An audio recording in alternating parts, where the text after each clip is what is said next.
Almost a year ago, we made a video on the idea of Sony potentially bringing back the PlayStation Portable.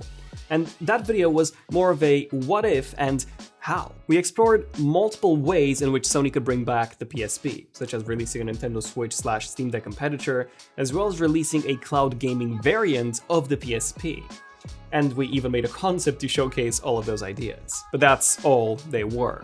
Ideas. Well, it turns out that Sony is actually working on a portable console, one that would release this year, according to multiple reports coming from reliable sources such as Insider Gaming, Goldman Sachs, Sony's own job listings, and so many more. We'll talk about the 4 main things you should know, from the release date to the design, features, and of course, pricing. So let's talk about the release date. I did say that it is reported to come by the end of the year, but what evidence do we actually have for this? Well, one piece of evidence comes from a Goldman Sachs report from back in 2017. And I know, that's a very long time ago, but it turns out that they predicted the launch of the PS5 for 2020, which did actually happen. And they also predicted the launch for this PS5 Portable as being in 2023. But what's even more interesting here is that they also predicted the launch of the PS6 for 2027, which an official Sony document that came out in 2022 showed that they were indeed planning to launch the PS6 after 2027. But that's not all. Industry insider Jeff Grubb reported that Sony is about to start the second phase of the PS5's life cycle, which will include that long-rumored PS5 Slim with its detachable disk drive, a pair of wireless earphones for the PS5, as well as the Sony handheld codenamed the Q Lite. Not only that, but according to Insider Gaming, this handheld console would launch before the PS5 Pro and after the PS5 Slim, which is rumored for September of 2023, with a PS5 Pro set to launch in 2024. So December or so 2023 is looking extremely likely for this new PlayStation Portable, with Tom Henderson even saying that it could be earlier in November. Okay, so what would this new PSP look like? Well, according to Insider Gaming, early prototypes showed a console looking a lot like a PlayStation 5 controller, with a massive 8-inch LCD touchscreen in the center. When we made our concept, we gave it a design that took a lot of the elements from the PS5's controller, with all the buttons and triggers, and we put that into a compact and light form factor that resembled the Nintendo Switch quite a lot. Of course, such a design wouldn't necessarily be the most comfortable, so if the PSP would indeed look like a PS5 controller, do expect a much thicker device, possibly similar to the Steam Deck in terms of its hand grips.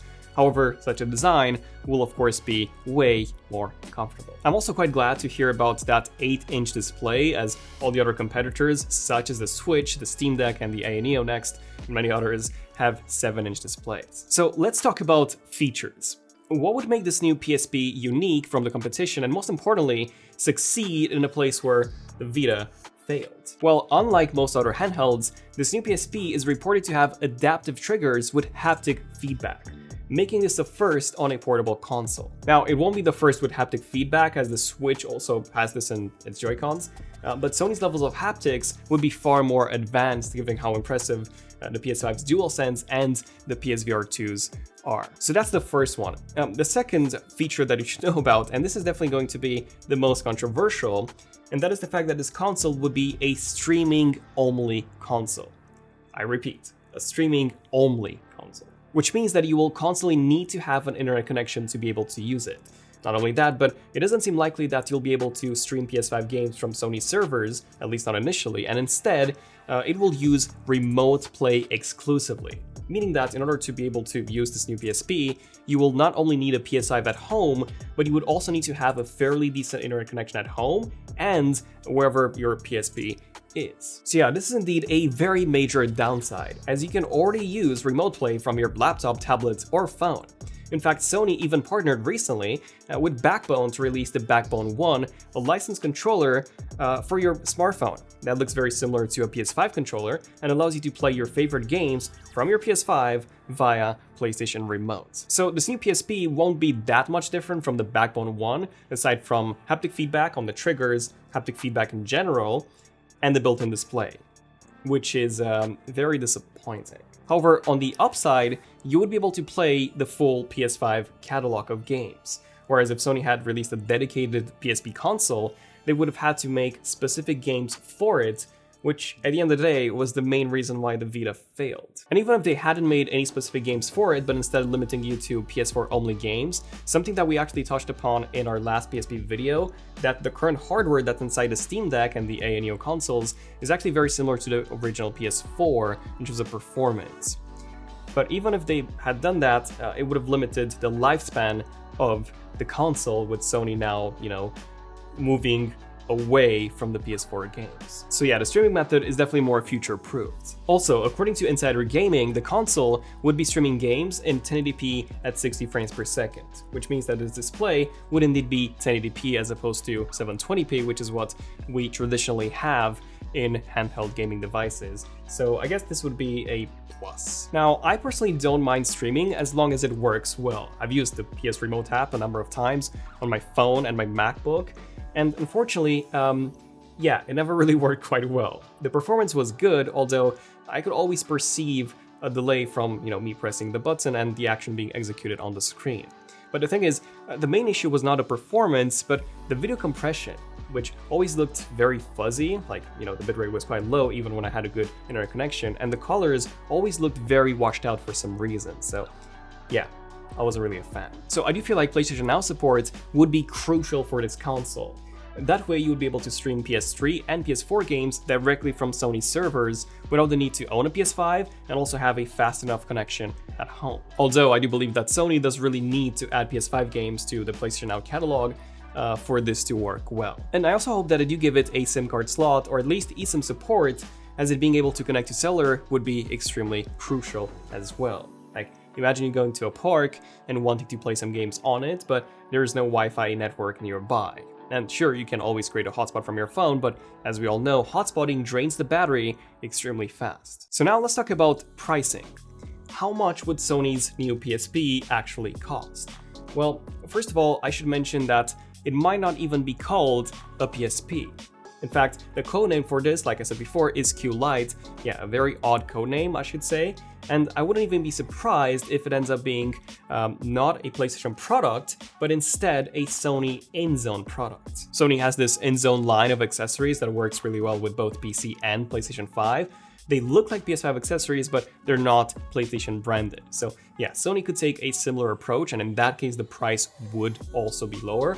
Although I still think that they should definitely give it the PlayStation branding, since one, there's no PC functionality, and two, it will just, sell better. Now, we don't have any pricing leaks, so what we could do is look at a competition and estimate how much it could be. Now, there's no point in comparing it to dedicated consoles like the Switch, like the Steam Deck, like the Neo, or even like the Asus ROG Ally, as these are all dedicated consoles that can also stream games. Yes, the Switch can also stream a couple of games too. So the best comparison is against other streaming-only consoles, such as the Logitech G Cloud. Now, the G Cloud normally sells for $350, but now it's on sale for $300.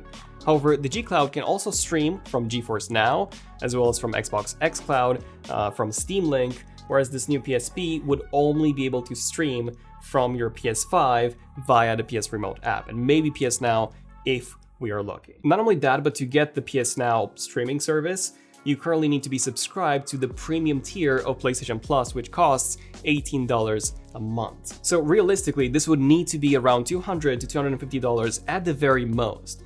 In fact, the Backbone 1 costs $100, and I know it doesn't have a screen or a battery or adaptive triggers, which of course do bump the cost.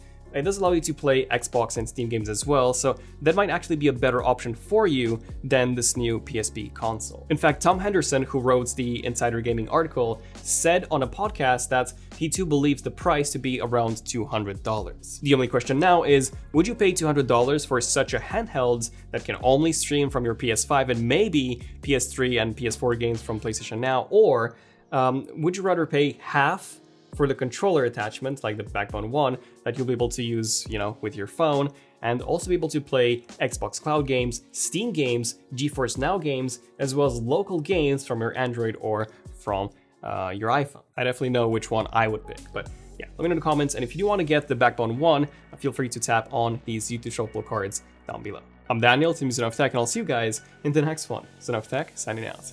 Cheers.